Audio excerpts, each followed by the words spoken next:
Harry Potter and the Chamber of Secrets, Book 2, written by Jk Rowling. Chapter 1, The Worst Birthday Ever. Not for the first time, an argument had broken out over breakfast at number 4 Pivot Drive. Mr. Vernon had been woken in the early hours of the morning by a loud hooting noise from his nephew Harry's room. Third time this week, he roared across the table. If you can't control that owl, it'll have to go. Harry tried yet again to explain. She's bored, he said. She's used to flying around outside. If I could just let her out at night. Do I look stupid? Snarled Uncle Vernon, a bit of fried egg dangling from his bushy mustache. I know what will happen if that owl's let out. He exchanged dark looks with his wife, Petunia. Harry tried to argue back, but his words were drowned by a long, loud belch from the Dursley son, Dudley. I want some more bacon. There's more in the frying pan, sweetums, said Aunt Petunia, running misty eyes on her massive son. We must build you up while we've got the chance. I don't like the sound of that school food. Nonsense, Petunia. I never went hungry when I was at Smeltings, said Uncle Vernon heartily. Dudley gets enough, don't you, son?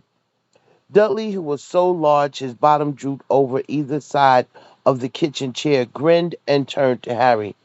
Pass the frying pan. You've forgotten the magic word, said Harry irritably.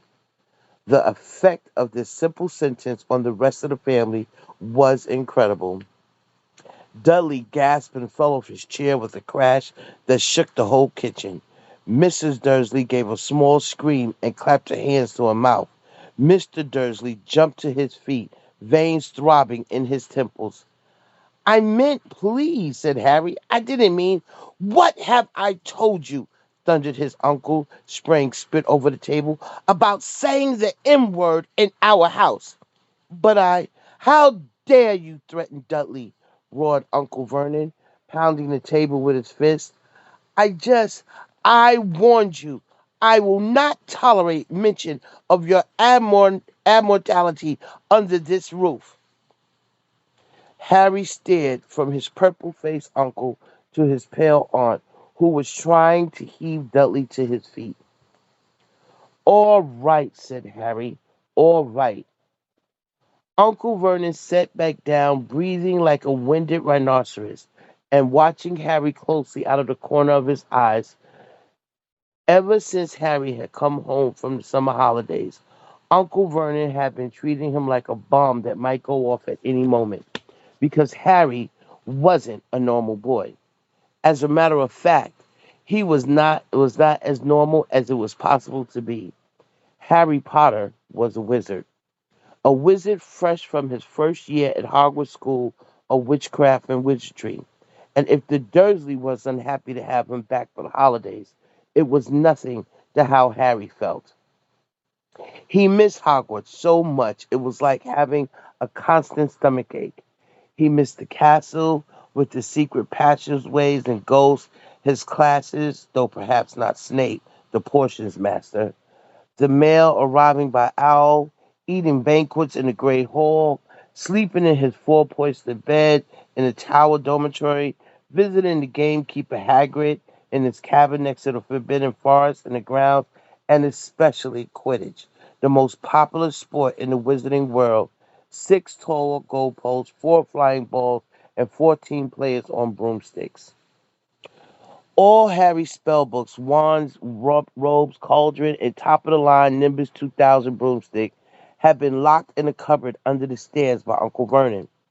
The instant Harry had come home, what would the Dursley care if Harry lost his place on the house Quidditch team because he hadn't practiced all summer? What was it to the Dursleys if Harry went back to school without any of his homework done? The Dursleys were what wizards called muggles, not a dropical magic blood in their veins. And as far as they were concerned, having a wizard in the family was a matter of deepest shame.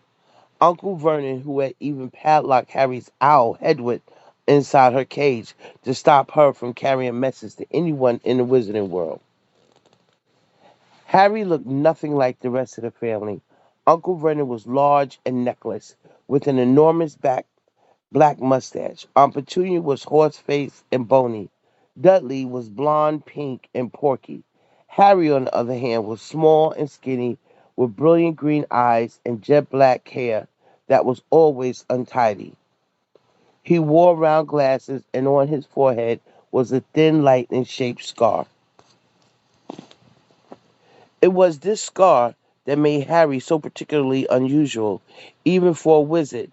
This scar was the only hint of Harry's very mysterious past, of the reason he'd been left in the Dudley's doorsteps 11 years before. At the age of 1 year old, Harry had somehow survived a curse from the greatest dark sorcerer of all time, Lord Voldemort, whose name most witches and wizards still fear to speak. Harry's parents had died in Voldemort's attack, but Harry had escaped with his lightning scar, and somehow, nobody understood why, Voldemort's powers had been destroyed the instant he had failed to kill Harry. So Harry had been brought up by his dead mother's sister and her husband. He had spent 10 years with the Dursleys, never understanding why he kept making odd things happen without meaning to, believing the Dursley stories that he had got his scar in a car crash that had killed his parents. And then exactly a year ago, Hogwarts has written to Harry, and the whole story had come out. Harry had taken up his place at wizard school, where he and his scar were famous. But now the school year was over, and he was back with the Dursleys for the summer, back to being treated like a dog that had been rolled in something smelly. The Dursleys hadn't even remembered that today happened to be Harry's 12th birthday. Of course, his hopes hadn't been high. They'd never given him a real present, let alone a cake. But to ignore it completely?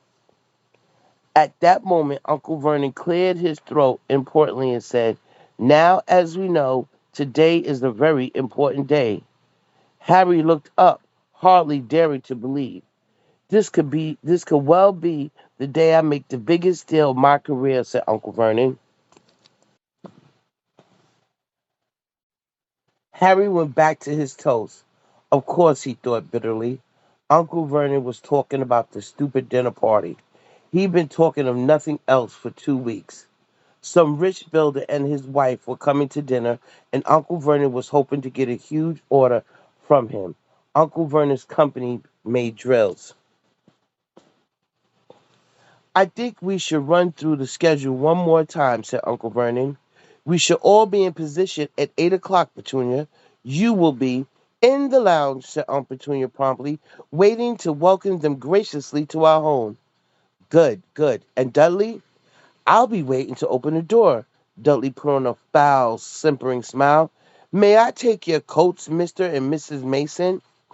"They'll love him," cried Aunt Petunia. "Excellent, Dudley," said Uncle Vernon. Then he rounded on Harry. "And you?" "I'll be in my bedroom, making no noise and pretending I'm not there," said Harry tonelessly. "Exactly," said Uncle Vernon nastily. "I will lead them into the lounge, introduce you, Petunia, and pour them drinks at 8:15. I'll announce dinner," said Aunt Petunia. "And Dudley, you'll say—" "May I take you through to the dining room, Mrs. Mason?" said Dudley, offering him his fat arm to the invisible woman. "My perfect little gentleman," sniffed Aunt Petunia. "And you?" said Uncle Vernon viciously to Harry. "I'll be in my room, making no noise and pretending I'm not there," said Harry Dudley. "Precisely. Now we should aim to get in a few good compliments at dinner. Petunia, any ideas?" "Vernon tells me you're a wonderful golfer, Mr. Mason.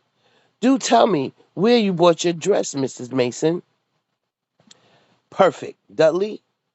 "How about, we had to write an essay about our hero at school, Mr. Mason, and I wrote about you."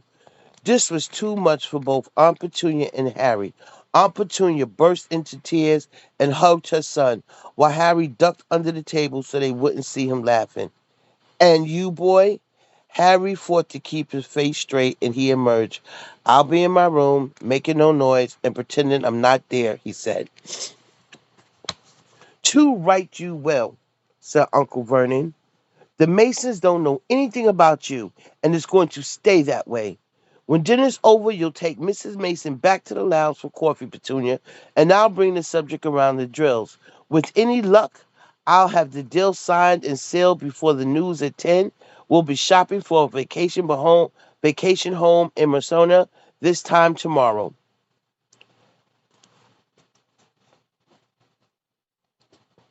Harry couldn't feel too excited about this.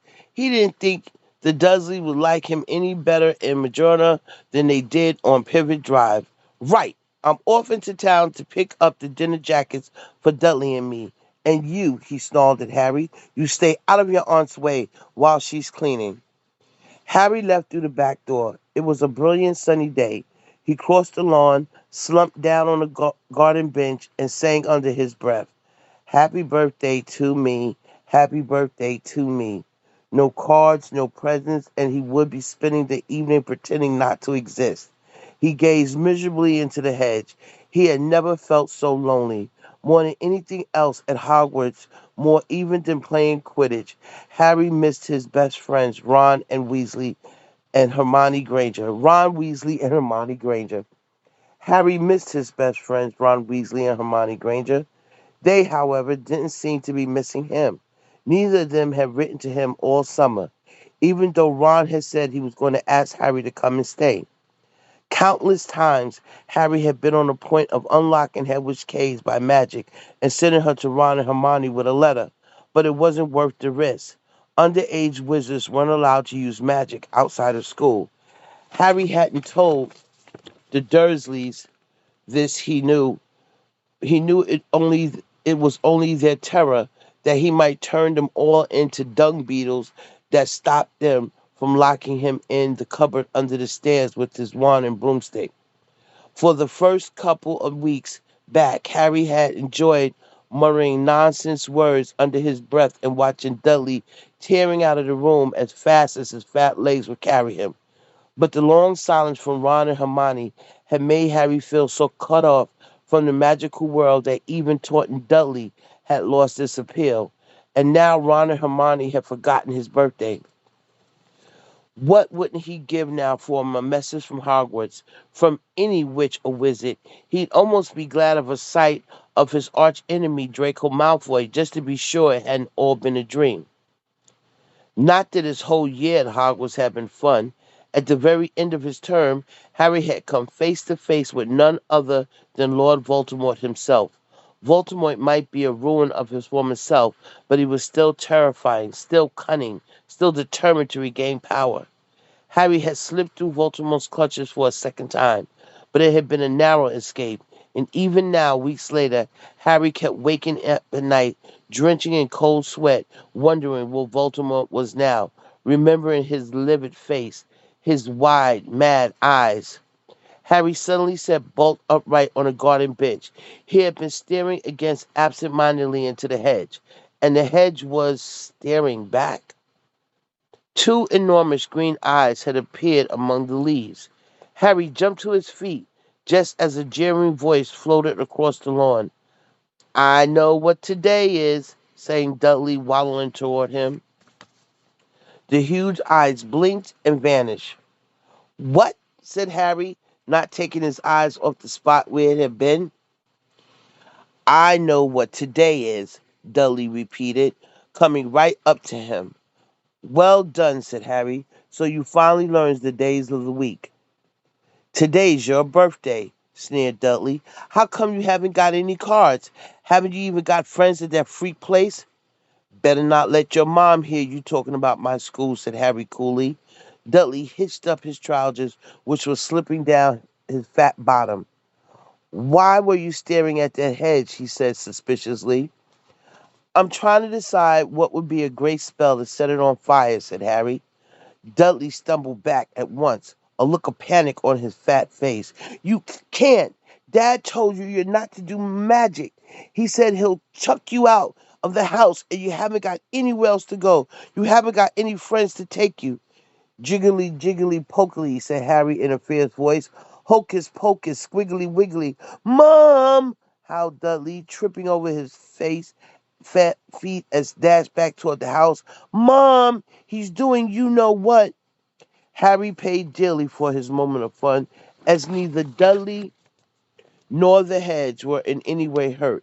Aunt Petunia knew he hadn't really done magic, but still he had to duck as she aimed a heavy blow at his head with a soapy frying pan. Then she gave him work to do with the promise he wouldn't eat again until he finished. While Dudley lounged around watching and eating ice cream, Harry cleaned the windows, washed the car, mowed the lawn, trimmed the flower beds, pruned and watered the roses, and he painted the garden bench. The sun blazed overhead, burning the back of his neck. Harry knew he shouldn't have risen to Dudley's bait, but Dudley had said the very thing Harry had been thinking himself. Maybe he didn't have any friends at Hogwarts. Wish they could see famous Harry Potter now, he thought savagely as he spread manure on the flower beds, his back aching, sweat running down his face. It was a 7:30 in the evening when at last, exhausted, he heard Aunt Petunia calling him. Get in here and walk on the newspaper.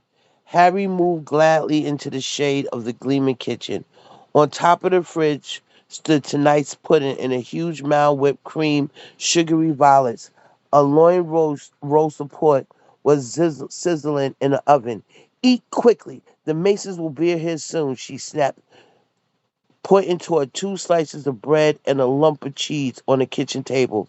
She was already wearing a salmon pink cocktail dress. Harry washed his hands and bolted down his pitiful supper. The moment he had finished, Aunt Petunia whisked away his plate. Upstairs, hurry! As he passed the door to the living room, Harry caught a glimpse of Uncle Vernon and Dudley in bow ties and dinner jackets. He had only just reached the upstairs landing when the doorbell rang and Uncle Vernon, furious face, appeared at the foot of the stairs. Remember, boy, one sound. Harry crossed to the bedroom on tiptoe, slipped inside, closed the door, and turned to collapse on his bed. The trouble was, there was already someone sitting on it.